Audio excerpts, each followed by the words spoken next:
कल शहर के मुख्य बाजार में स्ट्रीट वेंडरों को हटाने के लिए प्रशासन और पुलिस द्वारा बल प्रयोग हुआ था। कितनों को चोटें आई थी, कितनों के सामान तहस नहस हुए थे। अतिक्रमण के नाम पर कितनों के चालान कटे थे।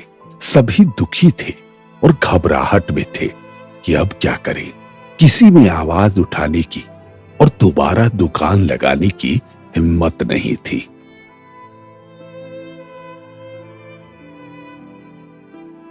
मुझे सब पता है कल क्या हुआ है। यह जुल्म हमेशा होता रहेगा। अगर तो क्या करें बेटा, कभी पुलिस प्रशासन तो कभी नगर निगम हम पर जुल्म ढाते रहते हैं।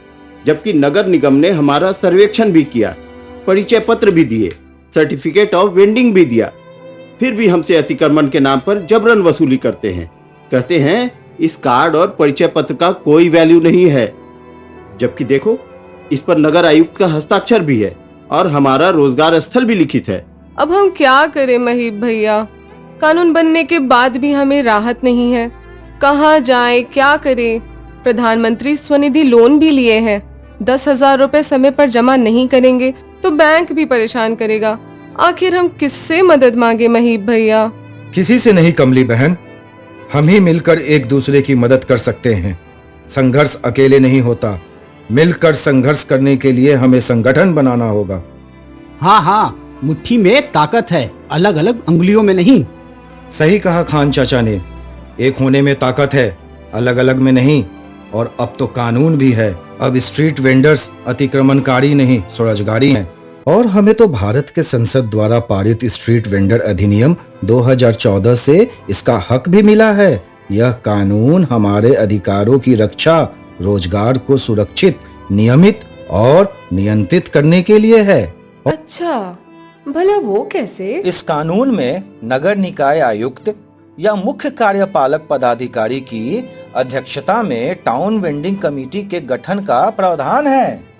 यह एक संवैधानिक समिति है भाई, जो स्ट्रीट वेंडर्स के बारे में सभी निर्णय लेती है।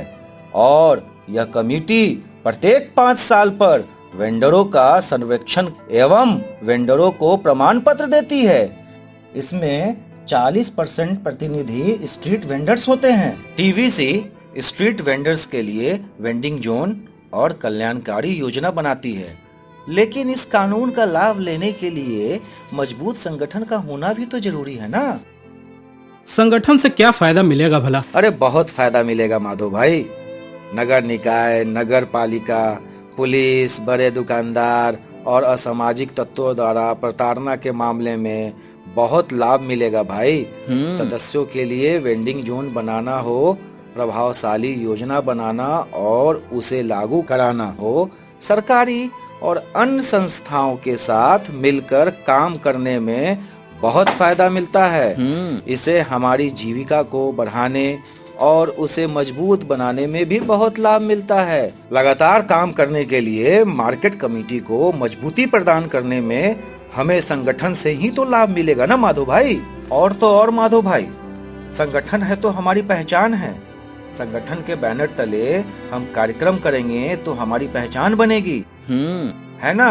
और कमिश्नर आदि से भी हम आसानी से मिल सकते हैं। मीडिया के माध्यम से हम अपनी बातों को दूर तक पहुंचा सकते हैं। सोशल मीडिया के लिए आपस में जिम्मेवारी बांट सकते हैं। टाउन वेंडिंग कमेटी में आपसी तालमेल से अपनी मांगों को पारित करवा सकते हैं। वाह, तब तो हम संगठन जरूर बनाएंगे। तब हमारी तरफ कोई आंख उठाकर भी नहीं देखेगा, क्यों महीप भैया? संगठन जरूर बनाएंगे। ये हुई ना बात। हमें ये भी जानना जरूरी है कि किसी संगठन को चलाने के लिए 3 मुख्य स्तंभ होते हैं: संगठनात्मक व्यवस्था, नेतृत्व संचालन और वित्तीय व्यवस्था। वो तो सही है बेटा, पर ये तो बताओ कैसे बनेगा हमारा संगठन? देखिए चचा, ये संगठन 2 स्तर का बनेगा। पहले स्तर में एक मार्केट कमेटी होगी। इसे लगभग 100 वेंडर या संबंधित बाजार के वेंडर मिलकर बनाएंगे। कार्यकारिणी के 11 सदस्यों में अध्यक्ष, उपाध्यक्ष, सचिव, उप सचिव, कोषाध्यक्ष और 6 सदस्य होंगे। महीने में एक बैठक हुआ करेगी।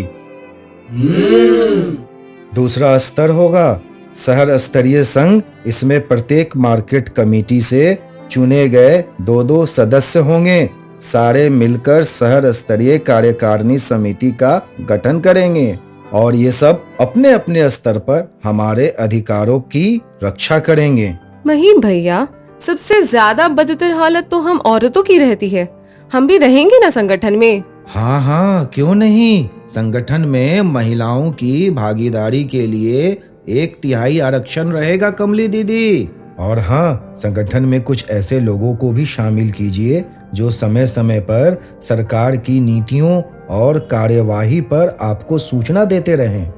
संगठन तो मानो बना लिया हमने, अब काम कैसे करेगा इस पर भी थोड़ी चर्चा हो जाए। जी खान चाचा, किसी संगठन को चलाने के लिए 5 क के सिद्धांत होते हैं और वो हैं कार्यकर्ता, कार्यक्रम, कार्यालय, कार्यशैली और कोष। अरे वाह! पहला क यानी कार्यकर्ता। संगठन में कार्य करने के लिए स्ट्रीट वेंडर्स को ही जिम्मेवारी लेनी होती है। दूसरा क है कार्यक्रम, यानी संगठन में निरंतर गतिविधियां होती रहनी चाहिए। तीसरे का मतलब कार्यालय है, यानी बैठक के लिए एक जगह जरूर तय करनी चाहिए। संगठन का बोर्ड, लेटर पैड और मीटिंग रजिस्टर आदि भी रहना चाहिए। चौथा का कार्यशैली, यानी कार्य करने के तरीके, सामूहिक क्रियाकलाप को बढ़ावा देना और कार्य में पारदर्शिता रखनी चाहिए। और 5वां का यानी कोष है। संगठन को चलाने के लिए पैसे की जरूरत होती है। इसके लिए बैंक में एक खाता होना चाहिए जिसका संचालन कार्यकारिणी के चुने हुए किन्हीं 2 सदस्यों के संयुक्त हस्ताक्षर से होना चाहिए। तो मही भैया, हमें संगठन का रजिस्ट्रेशन भी तो कराना होगा ना? हाँ हाँ जरूर माधव भाई। संगठन को society registration act, trade union या सहकारिता में पंजीकृत करवाना चाहिए। तो मैं चला। चलिए खान चचा। अरे कहाँ? संगठन बनाने, संगठन का रजिस्ट्रेशन कराने। और कहाँ? संगठन है जरूरी। आज और अभी।